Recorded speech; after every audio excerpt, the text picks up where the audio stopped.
La herencia de Matilde Arcángel, de Juan Rulfo.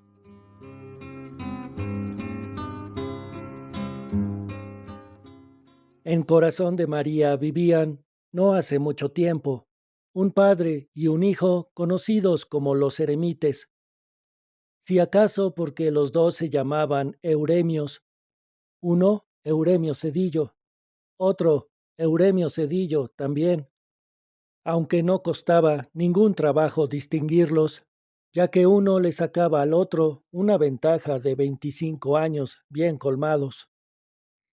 Lo colmado estaba en lo alto y garrudo de que lo había dotado la benevolencia de Dios nuestro Señor al Euremio grande. En cambio, al chico lo había hecho todo al revésado, hasta se dice que de entendimiento. Y por si fuera poco, el estar trabado de flaco, vivía, si es que todavía vive, aplastado por el odio como una piedra. Y válido es decirlo, su desventura fue la de haber nacido. Quien más lo aborrecía era su padre, por más cierto, mi compadre, porque yo le bauticé al muchacho, y parece que para hacer lo que hacía se atenía a su estatura. Era un hombrón, así de grande, que hasta daba coraje estar junto a él y sopesar su fuerza, aunque fuera con la mirada. Al verlo, uno se sentía como si a uno lo hubieran hecho de mala gana o con desperdicios. Fue en Corazón de María, abarcando los alrededores, el único caso de un hombre que creciera tanto hacia arriba, siendo que los de por ese rumbo crecen a lo ancho y son bajitos. Hasta se dice que es allí donde se originan los chaparros, y chaparra es allí la gente y hasta su condición. Ojalá que ninguno de los presentes se ofenda, por si es de allá, pero yo me sostengo en mi juicio. Y regresando a donde estábamos, les comenzaba a platicar de unos fulanos que vivieron hace tiempo en Corazón de María. Euremio Grande tenía un rancho apodado Las Ánimas, venido a menos por muchos trastornos, aunque el mayor de todos fue el descuido.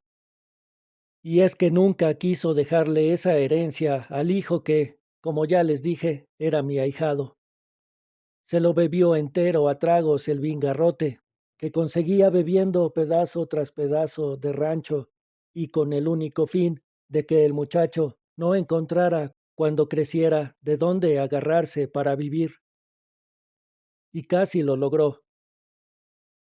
El hijo apenas si se levantó un poco sobre la tierra, hecho una pura lástima, y más que nada debido a unos cuantos compadecidos que le ayudaron a enderezarse, porque su padre ni se ocupó de él.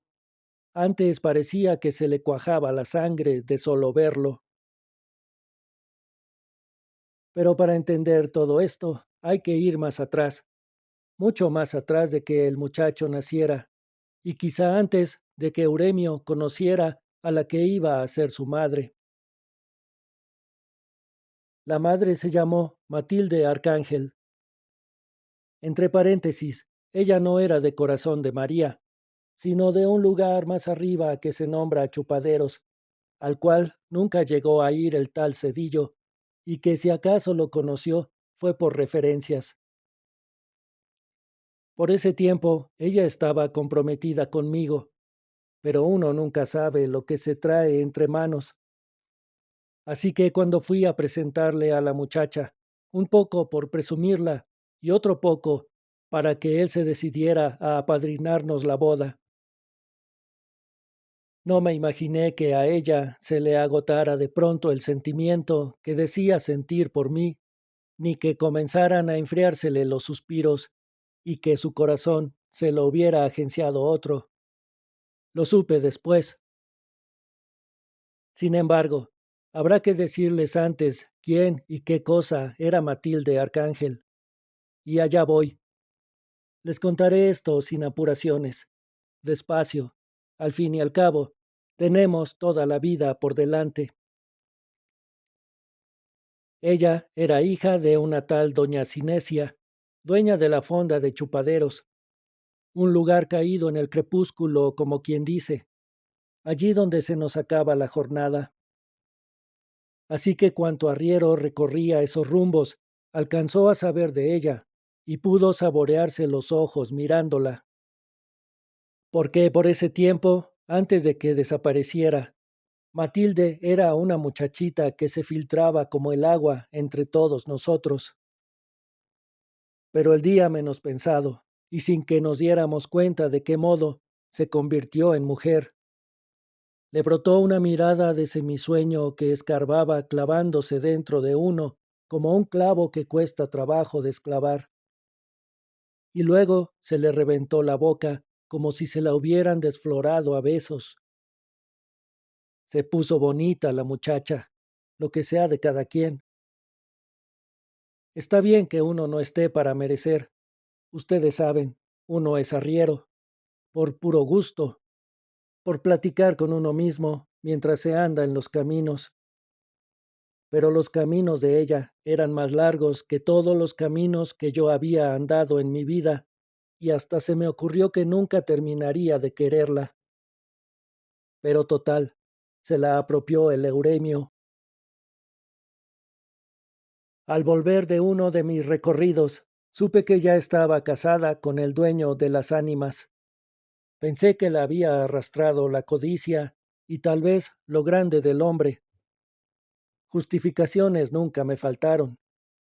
Lo que me dolió aquí, en el estómago, que es donde más duelen los pesares, fue que se hubiera olvidado de ese atajo de pobres diablos que íbamos a verla y nos guarecíamos en el calor de sus miradas, sobre todo de mí, Tranquilino Herrera, servidor de ustedes, y con quien ella se comprometió de abrazo y beso y toda la cosa. Aunque viéndolo bien, en condiciones de hambre, cualquier animal se sale del corral, y ella no estaba muy bien alimentada, que digamos, en parte porque a veces éramos tantos que no alcanzaba la ración, en parte porque siempre estaba dispuesta a quitarse el bocado de la boca para que nosotros comiéramos. Después se engordó, tuvo un hijo, luego murió, la mató un caballo desbocado. Veníamos de bautizar a la criatura, ella lo traía en sus brazos.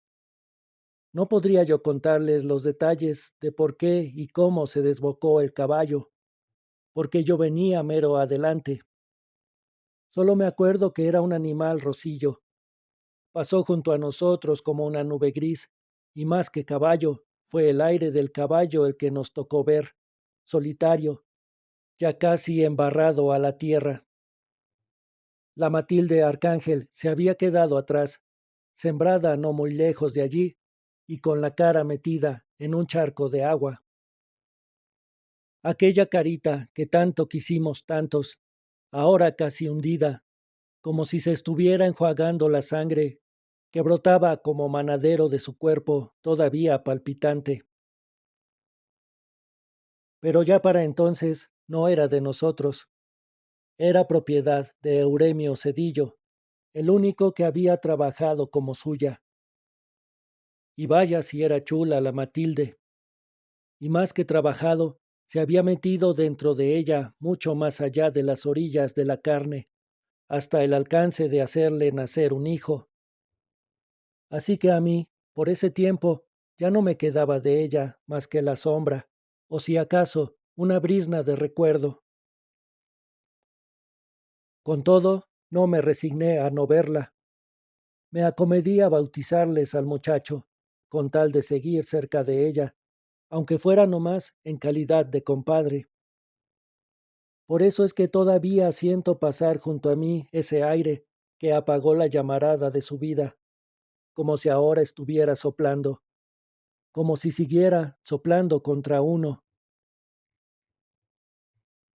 A mí me tocó cerrarle los ojos llenos de agua y enderezarle la boca torcida por la angustia, esa ansia que le entró y que seguramente le fue creciendo durante la carrera del animal, hasta el fin, cuando se sintió caer.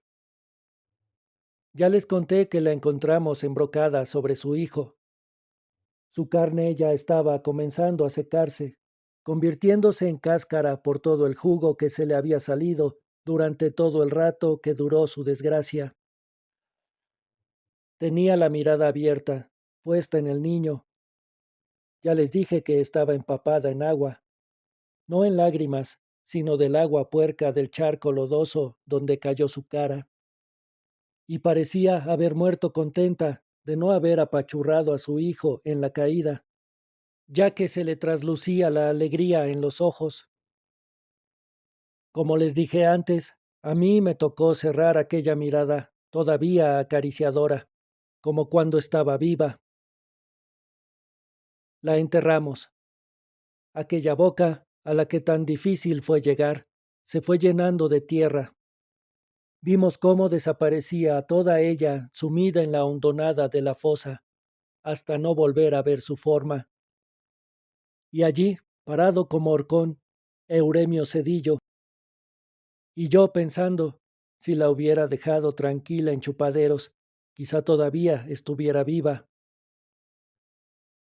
Todavía viviría, se puso a decir él, si el muchacho no hubiera tenido la culpa. Y contaba que al niño se le había ocurrido dar un berrido como de tecolote, cuando el caballo en que venían era muy asustón. Él se lo advirtió a la madre muy bien, como para convencerla de que no dejara berrear al muchacho. Y también decía que ella podía haberse defendido al caer, pero que hizo todo lo contrario. Se hizo arco, dejándole un hueco al hijo como para no aplastarlo. Así que, contando unas con otras, toda la culpa es del muchacho. Da unos berridos que hasta uno se espanta. ¿Y yo para qué voy a quererlo? Él de nada me sirve. La otra podía haberme dado más y todos los hijos que yo quisiera, pero este no me dejó ni siquiera saborearla. Y así se soltaba diciendo cosas y más cosas, de modo que ya uno no sabía si era pena o coraje el que sentía por la muerta.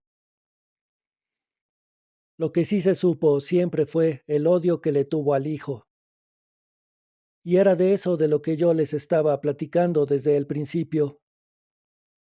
El Euremio se dio a la bebida, comenzó a cambiar pedazos de sus tierras por botellas de vingarrote. Después lo compraba hasta por barricas.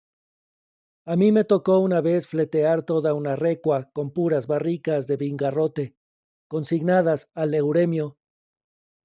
Allí entregó todo su esfuerzo, en eso y en golpear a mi ahijado, hasta que se le cansaba el brazo. Ya para esto habían pasado muchos años. Euremio chico creció a pesar de todo, apoyado en la piedad de unas cuantas almas, casi por el puro aliento que trajo desde al nacer. Todos los días amanecía aplastado por el padre que lo consideraba un cobarde y un asesino, y si no quiso matarlo, al menos procuró que muriera de hambre para olvidarse de su existencia. Pero vivió. En cambio, el padre iba para abajo con el paso del tiempo. Y ustedes y yo, y todos, sabemos que el tiempo es más pesado que la más pesada carga que puede soportar el hombre. Así, aunque siguió manteniendo sus rencores, se le fue mermando el odio, hasta convertir sus dos vidas en una viva soledad. Yo los procuraba poco. Supe, porque me lo contaron, que mi ahijado tocaba la flauta mientras su padre dormía a la borrachera. No se hablaban ni se miraban, pero aún después de anochecer se oía en todo corazón de María la música de la flauta, y a veces se seguía oyendo mucho más allá de la medianoche. Bueno, para no alargarles más la cosa, un día quieto, de esos que abundan mucho en estos pueblos, llegaron unos revoltosos a corazón de María. Casi ni ruido hicieron, porque las calles estaban llenas de hierba, así que su paso fue en silencio. aunque todos venían montados en bestias. Dicen que aquello estaba tan calmado y que ellos cruzaron tan sin armar alboroto, que se oía el grito del somormujo y el canto de los grillos, y que más que ellos, lo que más se oía era la musiquita de una flauta que se les agregó al pasar frente a la casa de los eremites, y se fue alejando, yéndose hasta desaparecer. Quién sabe qué clase de revoltosos serían y qué andarían haciendo. Lo cierto, y eso también me lo contaron, fue que a pocos días pasaron también sin detenerse tropas del gobierno, y que en esa ocasión Euremio el Viejo, que a esas alturas ya estaba un tanto achacoso, les pidió que lo llevaran.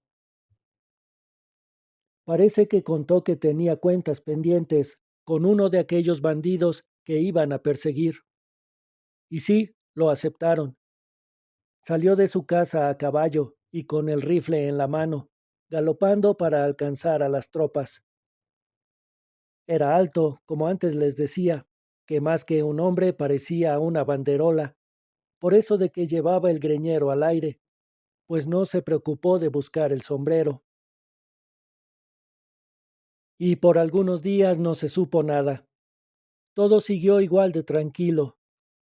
A mí me tocó llegar entonces. Venía de abajo, donde también nada se rumoreaba, hasta que de pronto comenzó a llegar gente, coamileros, saben ustedes, unos fulanos que se pasan parte de su vida arrendados en las laderas de los montes, y que si bajan a los pueblos es en procura de algo o porque algo les preocupa. Ahora los había hecho bajar el susto.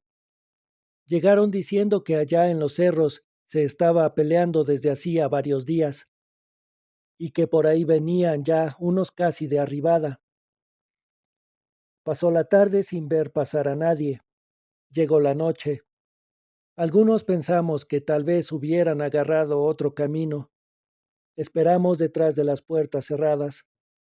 Dieron las 9 y las 10 en el reloj de la iglesia, y casi con la campana de las horas se oyó el mugido del cuerno, luego el trote de caballos.